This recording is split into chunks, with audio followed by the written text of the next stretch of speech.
After World War II, President Truman and the other Western allies viewed communism as the greatest threat. The U.S. feared all of Southeast Asia, such as Vietnam, Laos, Cambodia, and Thailand, might fall to communism.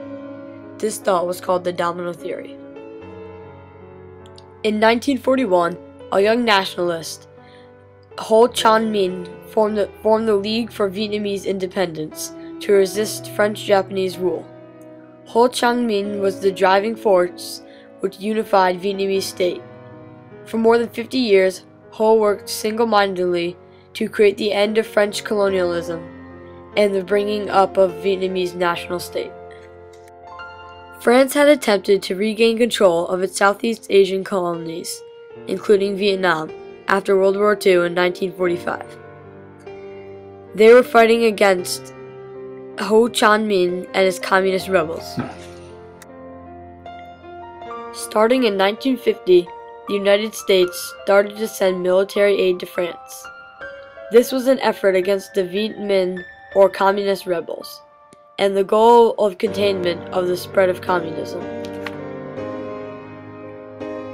The French pulled out of Vietnam in 1955 to 1956.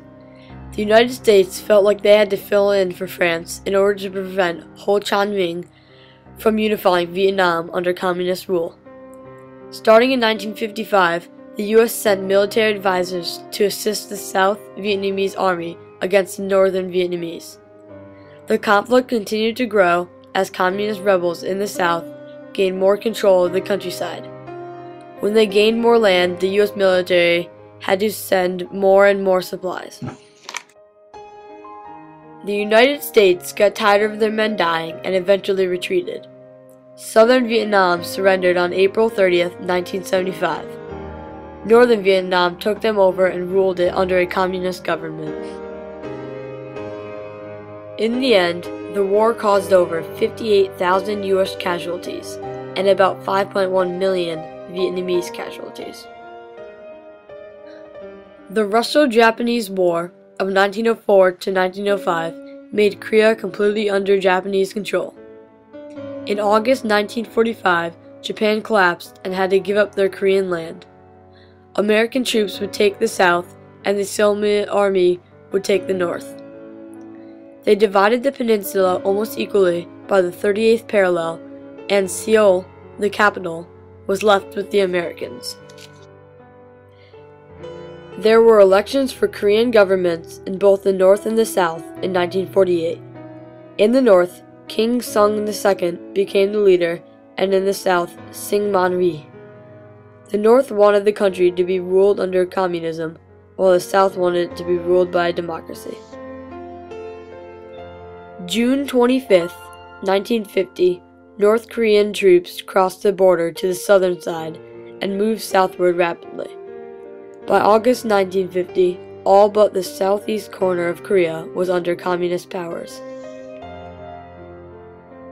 On September 15, 1950, General Douglas MacArthur, the American commander of UN forces, ordered troops to land off the waters of the west coast port of Incheon, which was across enemy lines. They kept pushing to gain back more land until their attack on Yalu River, where they were surprised by an enormous counterattack of 300,000 Chinese soldiers. On November 30th, 1950, U.S. President Harry Truman said that he would use every weapon they had to fix the crisis in Korea. This included the atomic bomb. Clement Attlee, the British Prime Minister, flew out to Washington, D.C. to urge Truman against dropping the bomb and causing another world war. After more continuous fighting, both sides eventually realized enough was enough and signed an armistice on July 27, 1953. The International Conference on Korea agreed that a divided Korea was the best choice for the future. The war was a stalemate.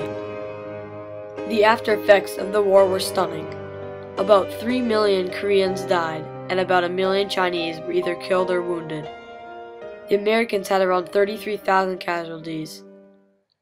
The Korean War caused lots of death and grief, even though nothing was gained for either side in the end. The Korean and Vietnam War were both very similar to one another.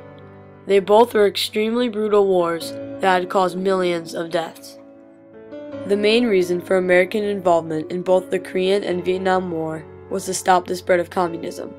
The U.S. believed in the domino theory, which is when a country falls under communist rule, neighboring countries will follow. America didn't want this to happen. Both wars were controversial among citizens. This is more so during the Vietnam War. People had huge protests to stop the war and fighting. Many people wanted peace and even frowned upon and yelled at the soldiers once they came back from the war.